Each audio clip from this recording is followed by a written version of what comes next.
এগুলো আমরা আরো একটি বিষয় দেখে থাকি যে আমাদের প্রতিবেশী যে রাষ্ট্রগুলো আছে, আমাদের পার্শ্ববর্তী যে দেশগুলো আছে, বিশেষ করে আমরা যদি বলি যে ভারত, নেপাল, ভুটান, শ্রীলঙ্কা, মালদ্বীপ, মালয়েশিয়া যারা আছে, তারা কিন্তু প্রচুর পর্যটক পাচ্ছে। তারা প্রচুর পর্যটক আনতে পারছে তাদের সরকারের আতিথেয়তা আছে বলে, সরকারের আগ্রহ আছে বলে। কিন্তু আমাদেরও তো প্রচুর পর্যটনের ক্ষেত্র রয়েছে। কিন্তু আমাদের সরকারের আন্তরিকতা না থাকার জন্য আমরা হচ্ছে পিছিয়ে আছি। তো রাইট। পিছিয়ে যদি আমরা আছিও, কিন্তু একটুও কেন আমরা ওদের ভাগের ১০ ভাগও আমরা টানতে পারছি না। আমাদের পর্যটন যে মন্ত্রণালয় আছে, সেটা এখন পর্যন্ত যতটুকু কাজ করেছে, সেটুকু কাজ হিসেবেও তো ১০ ভাগ পর্যটক কেন আসছে না এদেশে? এটা একটু বলবেন আমাদের। আমি তো আপনাকে বারবার বলছি, আবার আপনাকে আবারও বলছি। আপনি বাড়ির মনে করেন গৃহকর্ত্রী, তাই না?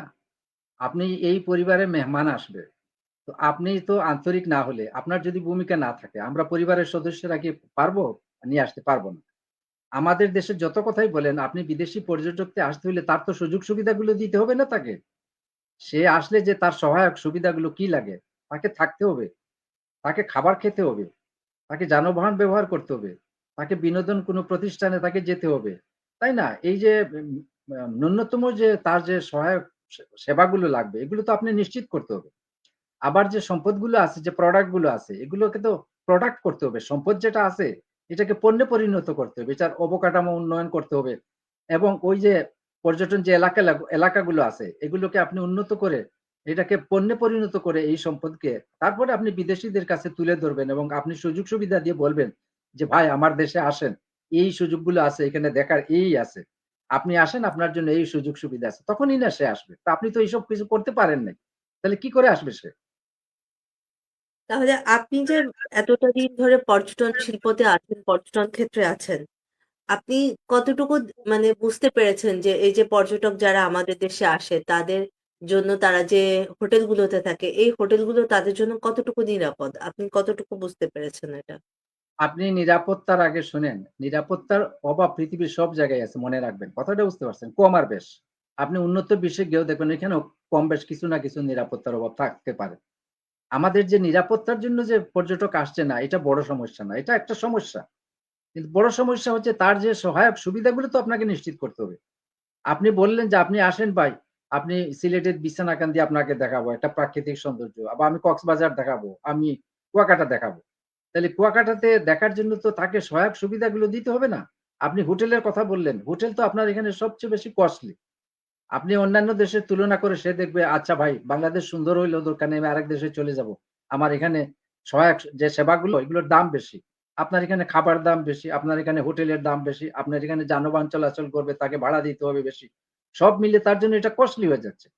তাহলে এটা কি করতে হবে? হ্যাঁ, এটাকে করা যায়। সরকার যদি চায়, সেটা অনেক ব্যবস্থা আছে। এটাকে কিউটিএস বলে, তাই না? Quality tourism service. সরকার এগুলোকে নিয়ন্ত্রণ করে সে নির্দিষ্ট করে দিতে পারে যে, আমার টুরিস্টদের জন্য আমি এই হোটেলগুলো ব্যবহার করব। বুঝতে পারছেন? যে আমার এইগুলো টুরিস্ট হোটেল। তার মানে এখানে একটু চিপার রেটে হবে। খাবারগুলো সে মানসম্পন্ন এই জায়গায় এইভাবে করা যাবে। এটা করে দিতে পারে আপাতত। পরবর্তীতে হয়তো এগুলো সব ওপেন হয়ে যাবে। যখন কম্পিটিশন বা প্রতিযোগিতা শুরু হবে। এইভাবে সরকার চাইলে কি না করতে পারে। কিন্তু ইচ্ছা সরকার চাইতে হবে, তার প্রশাসনকে ওইভাবে তৈরি করতে হবে। সরকার আন্তরিক না, আমি বারবার আপনাকে বলছি। আরেকটা অসুবিধা আমাদের দেশে হয় কি জানেন? সরকারের যদি কিছু আন্তরিকতাও থাকে একটা সরকারের, এক সরকার এসে যেটা করে, আরেক সরকার এসে ওইটাকে আগে বাতিল করে। এটা তো সব বদলে ক্ষেত্রেই শুধু পর্যটন না। এটা হচ্ছে হিংসার থেকে হোক বা যেকোনো কারণেই হোক। তারা করে কি আগের সরকারেরটা সে বাতিল করে। এরপরের সরকার এসে এটা বাতিল করে। তাহলে এখানে কোন তো ধারাবাহিকতাও থাকছে না। আপনি তো কোন দিক দিয়ে তো পর্যটনকে কিছু দিতে পারছেন না। আমি আজিকান্ডা আমি জিনিসটা বুঝাইতে পারছি।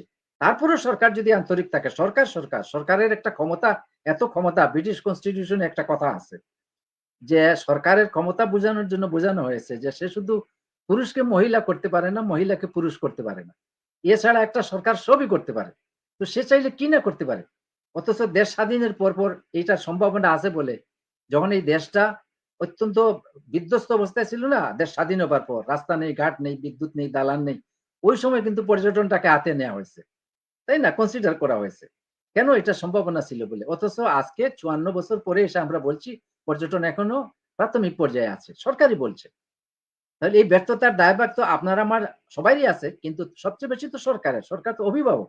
আর সে যে আন্তরিক না, আমি আবারও বলছি, যে রিপিট করছি, যে আপনাকে আমি কয়েকটা উদাহরণ দিয়ে বললাম যে সরকার আন্তরিক হলে সে কি না করতে পারে। দর্শক, আমরা কথা বলছিলাম জামিল আহমেদ স্যারের সঙ্গে। তিনি আমাদের মূল্যবান সময় দিয়েছেন। এজন্য তাকে আমরা অসংখ্য কৃতজ্ঞতা জানাই।